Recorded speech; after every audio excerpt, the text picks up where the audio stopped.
Group C এবং group D কর্মীদের ভাতা বন্ধ। কি না, সুপ্রিম কোর্টের নির্দেশে 2016 সালের এসএসসি প্যানেলে প্রায় 26,000 শিক্ষক ও শিক্ষক কর্মী যারা গ্রুপ সি এবং গ্রুপ ডি তাদের চাকরি যায়। পরে মধ্যশিক্ষা পর্ষদের আবেদন মেনে যোগ্য শিক্ষক শিক্ষিকাদের ডিসেম্বরের শেষ পর্যন্ত চাকরি করার অনুমতি দেয় কিন্তু সুপ্রিম কোর্ট। তবে গ্রুপ সি এবং গ্রুপ ডি কর্মীরা স্কুলে যোগ দিতে পারবেন না, এটা কিন্তু স্পষ্ট জানিয়ে দেওয়া হয়। চাকরিহারা গ্রুপ সি ও গ্রুপ ডি কর্মীদের ভাতা দেওয়া নিয়ে কলকাতা হাইকোর্টে ধাক্কা খেলো কিন্তু এই মুহূর্তে রাজ্য সরকার। এদের যে ভাতাটা নির্ধারিত হয়েছিল তার উপর অন্তর্বর্তী নির্দেশ, যেটা অন্তর্বর্তীকালীন স্থগিতাদেশের নির্দেশ দেওয়া হলো কলকাতা হাইকোর্টের পক্ষ থেকে। বিচারপতি অমৃতা সিনহা নির্দেশ দিলেন আগামী 26শে সেপ্টেম্বর পর্যন্ত কোনো ভাতা দেওয়া যাবে না। অর্থাৎ এটা জুন মাস চলছে, জুলাই, আগস্ট, সেপ্টেম্বর, 26শে সেপ্টেম্বর পর্যন্ত কোনো ভাতা দেওয়া যাবে না। কোর্টের নির্দেশে, সুপ্রিম কোর্টের নির্দেশে 2016 সালের এসএসসি প্যানেলে 26,000 শিক্ষক ও শিক্ষাকর্মী চাকরি গেলেও পরে কিন্তু ডিসেম্বর পর্যন্ত কাজ করার অর্থাৎ স্কুলে পড়ানোর অনুমতি পায় শিক্ষকরা, যারা যোগ্য শিক্ষক বলে বিবেচিত হয়েছেন তারা।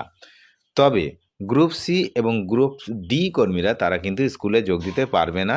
সুপ্রিম কোর্টের এই নির্দেশের পর রাজ্য সরকার কিন্তু নিজে থেকে সিদ্ধান্ত নেয় যে চাকরিহারা গ্রুপ সি ও গ্রুপ ডি কর্মীদের ভাতা দেওয়া হবে। চাকরিহারা গ্রুপ সি কর্মীদের মাসে 25,000 টাকা এবং গ্রুপ ডি কর্মীদের মাসে 20,000 টাকা ভাতা দেওয়া হয়।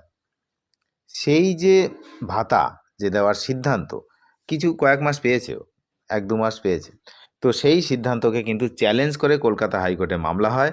কারা মামলা করেছিল না, গ্রুপ সি গ্রুপ ডির ওয়েটিং লিস্টের ক্যান্ডিডেট, তারপরে যারা সেই সময় এক্সাম দিয়েছিল চাকরি পায়নি, এরকম অনেকেই এই মামলাটি করেছিলেন যে যদি তাদের চাকরি চলে যায় তাহলে তারা এখন তাদের সঙ্গে সমতুল্য, তাহলে তারা কেন ভাতা পাবে না, যদি ওদেরকে ভাতা দেওয়া হয় আমাদেরকেও দিতে হবে। এই জন্য এইটা নিয়ে কিন্তু মামলা হয়েছিল।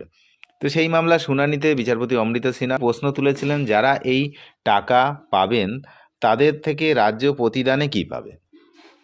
তিনি বলেন, ওরা ঘরে বসে বসে থাকবেন আর টাকা পাবেন? সুপ্রিম কোর্টে একটার পর একটা রিভিউ পিটিশন হতে থাকবে আর এরা টাকা পেতে থাকবে? শুক্রবার এই মামলার রায় দিলেন বিচারপতি সিনহা। রাজ্যের নির্দেশিকা খারিজ করলেন বিচারপতি, নির্দেশ দিলেন 26শে সেপ্টেম্বর পর্যন্ত কোনো ভাতা দিতে পারবে না রাজ্য।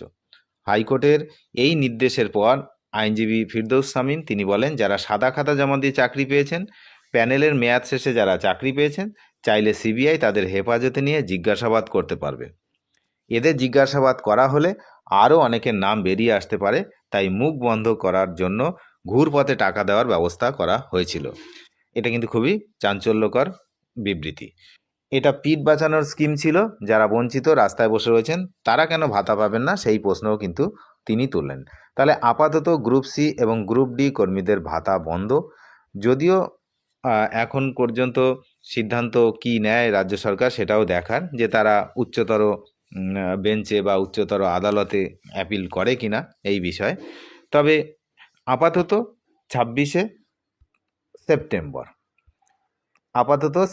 সেপ্টেম্বর পর্যন্ত কিন্তু ভাতা বন্ধ রাখতে হবে, এমনটাই নির্দেশ দেওয়া হয়েছে কলকাতা হাইকোর্টের পক্ষ থেকে।